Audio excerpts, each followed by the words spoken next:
محترم بزرگوں اور دوستوں اور ایمانی بھائیوں، اللہ رب العزت والجلال کا بہت بڑا احسان اور اس کا کرم ہے کہ اللہ رب العزت نے ہم سب کو جمعے کی نماز ادا کرنے کی نسبت سے اپنے پاک گھر یعنی کہ مسجد میں جمع فرمایا۔ مزید احسان و کرم یہ ہوا کہ کچھ دین کی باتیں کہنے اور سننے کی توفیق بخشی۔ اللہ رب العزت سے دعا کریں کہ اللہ رب العزت مجھے صحیح اور سچی باتیں کہنے کی توفیق عطا فرمائے اور ہم سب کو اس پر عمل کرنے کی توفیق بخشے۔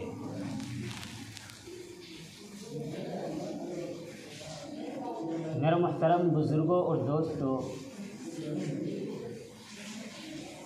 اسلام کی بنیاد 5 چیزوں پر رکھی گئی: ایمان، نماز، حج، روزہ، زکوٰۃ۔ یہ اسلامی ارکان کہلاتے ہیں۔ نماز کے علاوہ یہ جتنے ارکان ہیں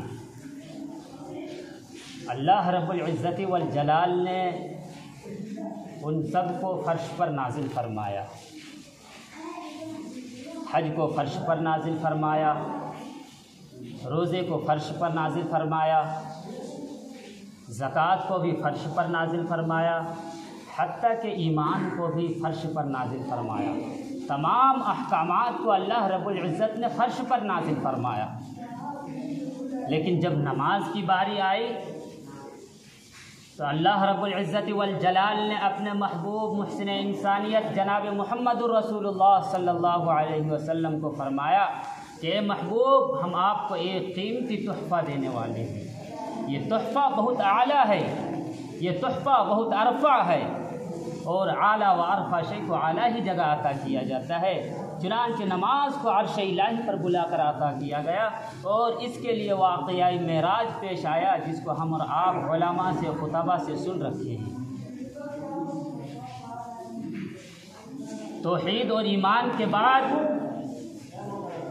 انبیاء علیہم السلام نے نماز ہی کی اہمیت دی ہے، نماز کی تلقین کی ہے۔ قرآن پاک کے اندر اللہ رب العزت والجلال نے جگہ جگہ پر ارشاد فرمایا ہے، اقیموا الصلاۃ، اقیموا الصلاۃ، نماز قائم کرو، نماز قائم کرو۔ کہیں پر اللہ رب العزت نے یہ ارشاد فرمایا ہے، یا ایھا الذین آمنوا استعینوا بالصبر والصلاۃ، کہ اے مومنو صبر اور نماز کے ذریعے سے مدد طلب کرو۔ اس دنیا کے اندر جتنے بھی آسمانی مذاہب ہوئے ہیں اور اس سے پہلے گزرے ہیں، اللہ رب العزت والجلال نے تمام کو، ان سب کو نماز کا حکم دیا۔ یہ بات الگ ہے کہ ہو سکتا ہے کہ ان کی ادائیگی کے طریقے، ارکان و واجبات میں کچھ اختلاف ہو، کچھ فرق ہو، لیکن جہاں تک نفس نماز کا تعلق ہے تو اس کا حکم ہر آسمانی وحی کو ماننے والی ملت اور قوم اور مذہب میں رہا ہے۔ لیکن اسلام کے اندر نماز کی جو اہمیت دی گئی اتنی کسی دوسرے مذہب میں نہیں دی گئی۔ توحید کے بعد سب سے پہلا حکم حضرت محمد الرسول اللہ صلی اللہ علیہ وسلم کو جو ہوا، جو حکم سب سے پہلے توحید کے بعد اللہ کے نبی کو دیا گیا، وہ نماز کا حکم دیا گیا۔ آپ پر نبوت کے بالکل ابتدائی زمانے میں سورہ مدثر کی آیت نازل ہوئی جس میں اشارتاً آپ کو نماز کا حکم دیا گیا۔ چنانچہ ارشاد باری تعالی ہے، یا ایھا المدثر قم فانذر وربک فکبر۔ پھر اللہ تعالیٰ نے اپنے اس کلام پاک کے اندر ارشاد فرمایا، ان الصلاۃ تنہی عن الفحشاء والمنکر، کہ بے شک نماز انسانوں کو بے حیائی، برے کاموں سے روکتی ہے، گناہوں سے باز رکھتی ہے۔ اور اللہ تعالیٰ نے ایک جگہ ارشاد فرمایا، ان الصلاۃ کانت علی المؤمنین کتابا موقوتا، بلا شبہ نماز مومنوں پر اپنے مقررہ وقتوں میں فرض ہے۔ نماز ہر مسلمان پر فرض ہے،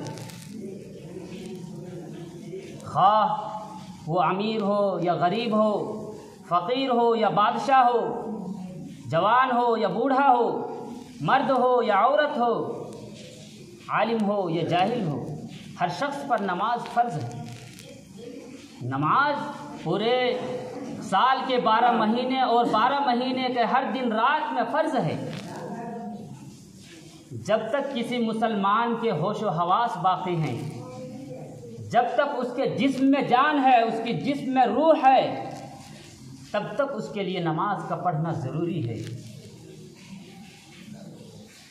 نماز اگر وہ کھڑے ہو کر نہیں پڑھ سکتا تو اس کے لیے حکم یہ ہے کہ وہ بیٹھ کر پڑھے، بیٹھ کر نہیں پڑھ سکتا تو اس کے لیے حکم یہ ہے کہ وہ لیٹ کر نماز پڑھے، رکوع سجدہ کرنے پر قادر نہیں تو اس کے لیے حکم یہ ہے کہ وہ اشارے سے نماز پڑھے، اگر کوئی وضو نہیں کر سکتا تو اس کے لیے حکم یہ ہے کہ تیمم کر کے نماز پڑھے، اگر کسی کے پاس سطر چھپانے کے لیے کپڑے نہ ہوں تو اس کے لیے حکم یہ ہے کہ بند کمرے میں ننگے بدن نماز پڑھے،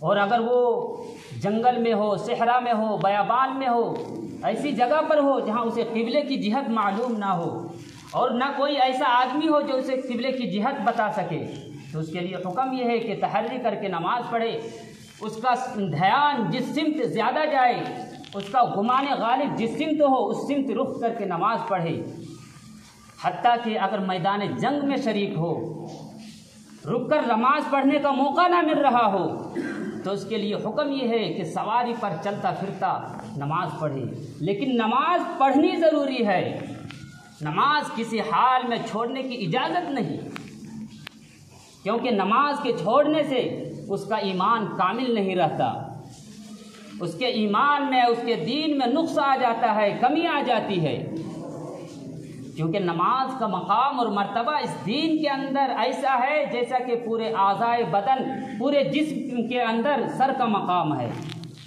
نماز کی حیثیت دین میں ایسی ہے جیسے کہ پورے اعضائے بدن میں سر کی حیثیت ہے۔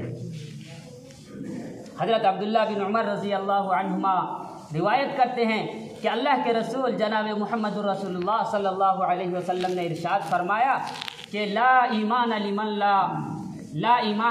لا امانۃ له ولا صلاۃ لمن لا طہور له ولا دین لمن لا صلاۃ له انما موضع الصلاۃ من الدین كموضع الراس من الجسد، کہ اللہ کے رسول نے فرمایا کہ جس شخص کے اندر امانت داری نہیں اس کا ایمان نہیں،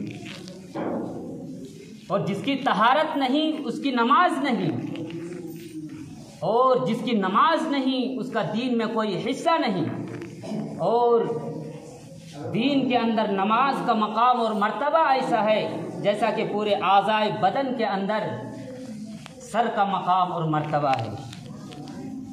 اور اللہ کے نبی نے ایک دوسری جگہ ارشاد فرمایا کہ اس شخص کا اسلام میں کوئی حصہ نہیں جس کی نماز نہیں۔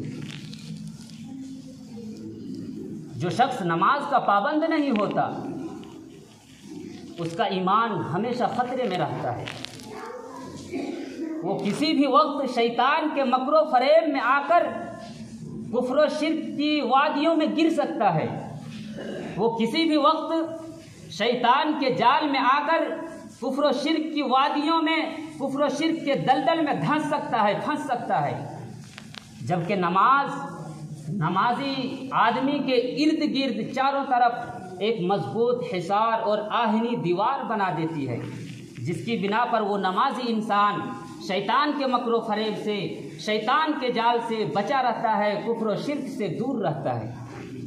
اور یہ حصار اگر نہ ہو تو پھر خطرات ہی خطرات ہیں۔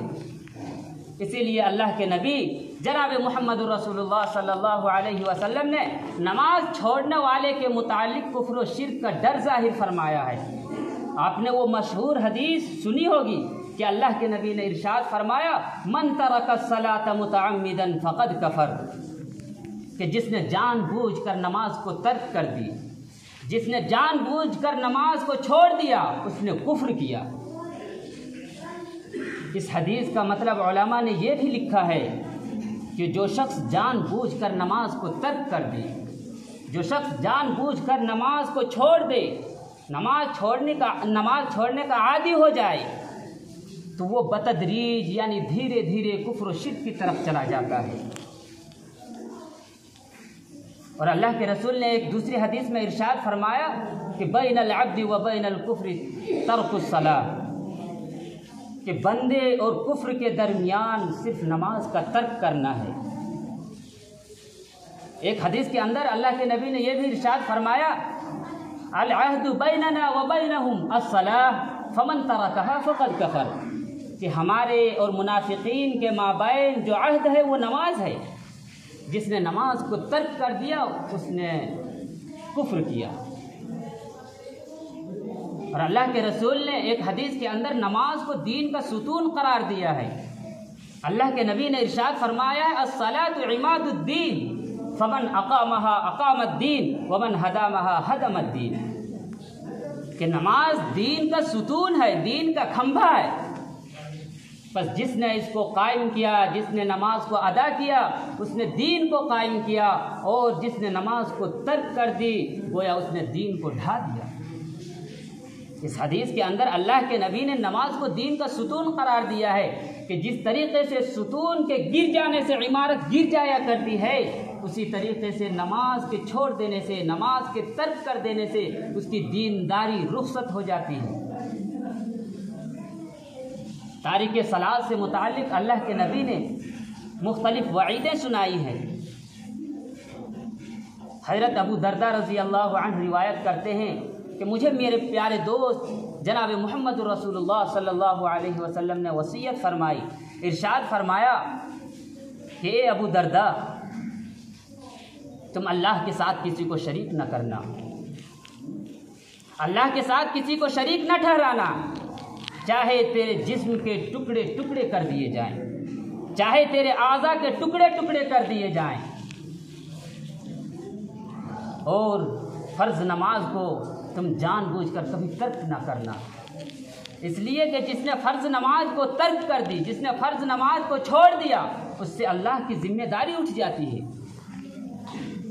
اور ایک حدیث کے اندر حضرت عبداللہ بن عمر رضی اللہ عنہما روایت کرتے ہیں، وہ فرماتے ہیں کہ اللہ کے نبی جناب محمد رسول اللہ صلی اللہ علیہ وسلم نے بے نمازی کا ذکر کرتے ہوئے ارشاد فرمایا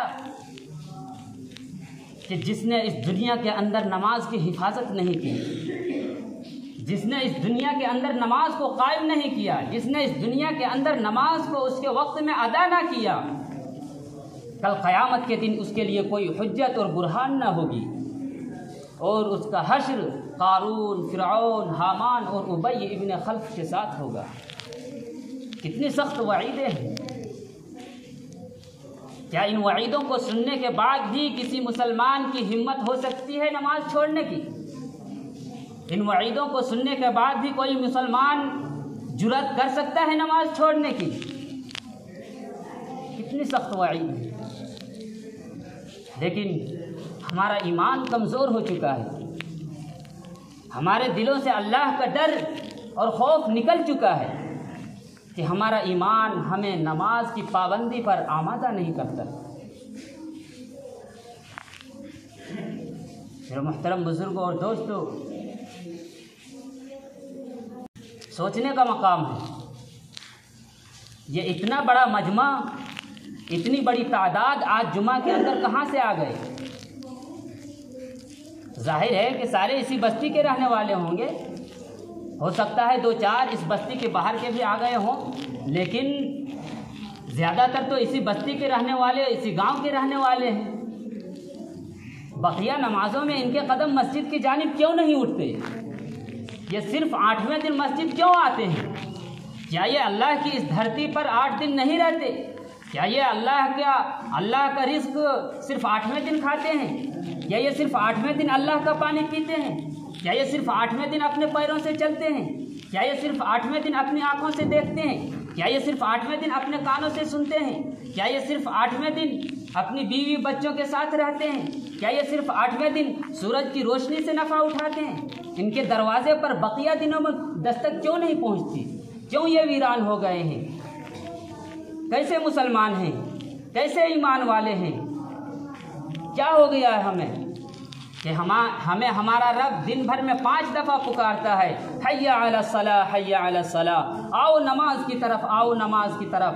اتنا بڑا بادشاہ ہمیں پکارتا ہے، حیا علی الفلاح حیا علی الفلاح، آؤ نماز کی طرف، آؤ کامیابی کی طرف، آؤ کامیابی کی طرف۔ ہم اذان سن کر بھی اپنے کاموں میں لگے رہتے ہیں، اپنے کاموں میں مصروف رہتے ہیں، ہم اپنے موبائلوں میں لگے رہتے ہیں، ہم اپنی بیوی بچوں کے ساتھ بیٹھے رہتے ہیں، ہم اپنے دوست یاروں کے ساتھ گپ شپ لا یعنی بیہودہ باتوں میں ملوث رہتے ہیں، لیکن اذان سن کر مسجد آنے کی توفیق نہیں ہوتی۔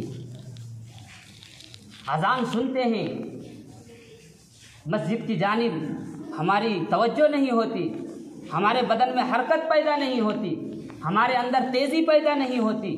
ہم صبح کے وقت بھی اذان سنتے ہیں، الصلاۃ خیر من النوم، کہ اے مسلمانوں، اے ایمان والو، اٹھو، اپنے بستر سے اٹھو اور رب کی بارگاہ میں چلو، کیونکہ نیند سے بہتر نماز ہے۔ ہم اذان سن کر بھی اپنے بستر میں پڑے رہتے ہیں۔ اے مسلمانوں، اپنے سینے پر ہاتھ رکھو اور ٹھنڈے دل و دماغ سے انصاف کے ساتھ مجھے بتاؤ کہ جو ایمان ہمیں بستر سے اٹھا کر مسجد نہیں لا سکتا، جو ایمان ہمیں اپنے بیوی بچوں سے چھڑا کر مسجد نہیں لا سکتا، جو ایمان ہمیں اپنے دوست یاروں سے چھڑا کر مسجد نہیں لا سکتا، جو ایمان ہمیں اپنے کاموں سے چھڑا کر مسجد نہیں لا سکتا، وہ ایمان ہمیں اندھیرے قبر سے اٹھا کر جنت کیسے لے جائے گا؟ وہ ایمان ہمیں اندھیرے قبر سے اٹھا کر جنت کیسے لے جائے گا؟ ہم جنت جو جائیں گے وہ ایمان کی بنیاد پر نہ جائیں گے۔ اللہ نے ہم سے جنت کا جو وعدہ کیا ہے وہ ایمان کی بنیاد پر نے کیا ہے۔ اللہ کے رسول نے ہم سے جنت کو جو وعدہ لیا ہے وہ ایمان کی بنیاد پر نے لیا ہے۔ اللہ کے رسول نے جو ہمیں ضمانت دی ہے وہ ایمان کی بنیاد پر نے جنت کی ضمانت دی ہے۔ کہاں ہمارا ایمان؟ کہاں ہمارے اندر اللہ کا خوف؟ کہاں ہمارے اندر اللہ کا ڈر؟ ہمارا ایمان کس قدر ضعیف اور کمزور ہو چکا ہے۔ ہم نے اپنے رب کو کس قدر ناراض کر چکے ہیں کہ اذان سن کر بھی مسجد کی جانب ہماری توجہ نہیں ہوتی، مسجد کی جانب ہمارے قدم نہیں اٹھتے۔ ہمارا رب ہم سے ناراض ہو چکا ہے، اور جب رب ناراض ہوتا ہے نا تو کسی کا کھانا پانی بند نہیں کرتا، کسی کی روٹی بوٹی بند نہیں کرتا۔ اللہ تبارک و تعالی سورج کو یہ حکم نہیں دیتا کہ یہ میرا نافرمان بندہ ہے، تمہاری کرنیں، تمہاری روشنی اس کے آنگن میں نہیں جانی چاہیے، بلکہ رب جس سے ناراض ہوتا ہے نا اس سے سجدے کی توفیق چھین لیتا ہے۔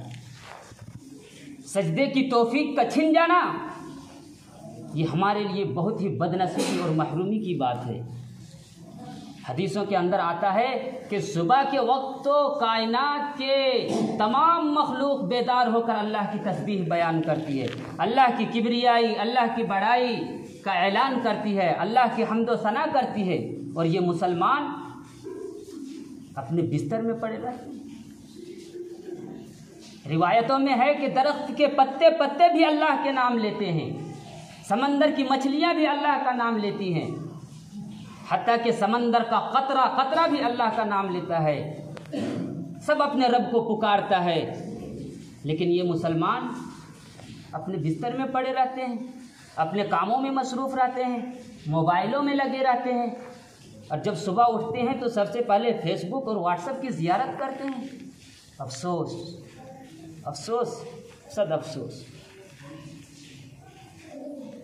ایسے ہی لوگوں کے بارے میں قرآن پاک کے اندر اللہ رب العزت والجلال نے ارشاد فرمایا کہ کل قیامت کے دن جب فیصلہ ہوگا اور نمازیوں کی الگ صف ہوگی اور بے نمازیوں کی الگ صف ہوگی، تو اس وقت بے نمازی لوگ جو ہوں گے، جنہوں نے اس دنیا کے اندر اللہ کا سجدہ نہیں کیا ہوگا، اللہ کے نام کا سجدہ نہیں کیا ہوگا، وہ اس وقت چاہیں گے کہ ہم بھی اس وقت سجدہ کر کے اور نیک لوگوں میں، نمازیوں میں شامل ہو جائیں۔ تو اللہ نے ایسے ہی لوگوں کے بارے میں ارشاد فرمایا وَقَدْ كَانُوا يُدْعَوْنَ إِلَى السُّجُودِ وَهُمْ سَالِمُونَ، کہ ذلیل ہو جائے گا، رسوا ہو جائے گا، وہ ساری دنیا کے سامنے، سارے لوگوں کے سامنے جھکنا چاہے گا، اور جھک کر کے چاہے گا کہ ہم بھی نمازی کے صف میں شامل ہو جائیں، لیکن وہ ایسا نہیں کر سکے گا، نہیں جھک سکے گا۔ اور اللہ کے نبی نے ایک حدیث کے اندر بے نمازی کا ذکر کرتے ہوئے ارشاد فرمایا کہ جب بے نمازی کو قبر کے اندر رکھا جاتا ہے، اس کے اندر دفن کیا جاتا ہے، تو قبر اس پر تنگ ہو جاتی ہے، قبر دونوں طرف سے مل جاتی ہے، اور وہ بے نمازی آدمی کو، اس مردے کو اس طرح دباتی ہے کہ ایک طرف کی پسلیاں دوسری طرف گھس جاتی ہے۔ اور اللہ کے نبی نے یہ بھی ارشاد فرمایا کہ بے نمازی کے قبر میں 99 سانپ، اژدہے اور بچھو مسلط کر دیے جاتے ہیں، جو بے نمازی کے پیر کے ناخن سے لے کر سر کے بال تک اسے ڈستے رہیں گے۔ اور اس سانپ کے زہر کا، اس بچھو کے زہر کا عالم یہ ہے کہ اگر وہ دنیا میں صرف ایک پھنکار مار دے تو پوری دنیا اس کی گرمی سے تباہ و برباد ہو جائے۔ وہ بچھو اگر صرف کسی پہاڑ پر ڈنک مار دے تو وہ پہاڑ ریزہ ریزہ ہو جائے۔ اس قدر زہریلا سانپ اور بچھو بے نمازی کے قبر پر مسلط کر دیے جاتے ہیں۔ اور اللہ کے نبی نے یہ بھی ارشاد فرمایا کہ جو سانپ اور بچھو بے نمازی کے قبر پر مسلط کیے جائیں گے، وہ سانپ، وہ بچھو اس بے نمازی سے بات بھی کرے گا، اس سے بولے گا بھی کہ میں تجھے فجر کی نماز قضا کرنے کی وجہ سے، فجر کی نماز چھوڑنے کی وجہ سے ظہر تک ڈستا رہوں گا، اور ظہر کی نماز چھوڑنے کی وجہ سے عصر تک ڈستا رہوں گا، اور عصر کی نماز چھوڑنے کی وجہ سے مغرب تک، اور مغرب کی نماز چھوڑنے سے عشاء، اور عشاء کی نماز چھوڑنے کی وجہ سے تجھے فجر تک ڈستا رہوں گا۔ کتنی سخت وعید ہے! اللہ اور اس کے رسول نے ہمیں کس قدر ڈانٹ دی ہے۔ اگر ہم اب بھی خواب غفلت میں پڑے رہے اور محض سستی کی بنا پر نماز کو چھوڑ دی، نماز کو ترک کر دیا، تو ہمارے لیے کتنے بڑے نقصان اور خسارے کی بات ہوگی۔ اللہ کے نبی نے یہ بھی ارشاد فرمایا کہ بے نمازی جب کل قیامت کے دن حاضر ہوگا تو اس کی پیشانی پر 3 سطریں لکھی ہوں گی۔ پہلی سطر ہوگی کہ اے اللہ کے حق کو برباد کرنے والے، دوسری سطر ہوگی اے اللہ کے غیظ و غضب کے ساتھ مخصوص، تیسری سطر ہوگی کہ جس طرح تو نے اللہ کے حق کو دنیا کے اندر برباد کر دیا، آج تو اللہ کی رحمت سے مایوس ہو جا۔ محترم بزرگوں اور دوستوں، ہمیں چاہیے کہ جس طریقے سے ہم آج جمعہ کے اندر جمعہ نماز پڑھنے کے لیے حاضر ہوئے ہیں، اسی طریقے سے اور دنوں میں بھی 5 وقت اذانیں ہوتی ہے، ہم اس وقت بھی مسجد کی طرف اپنے قدم کو بڑھائیں۔ اللہ رب العزت سے دعا کریں کہ اللہ رب العزت ہم سب کو پکا سچا نمازی بنائے اور قبر کے عذاب سے حفاظت فرمائے۔ وما علینا الا البلاغ۔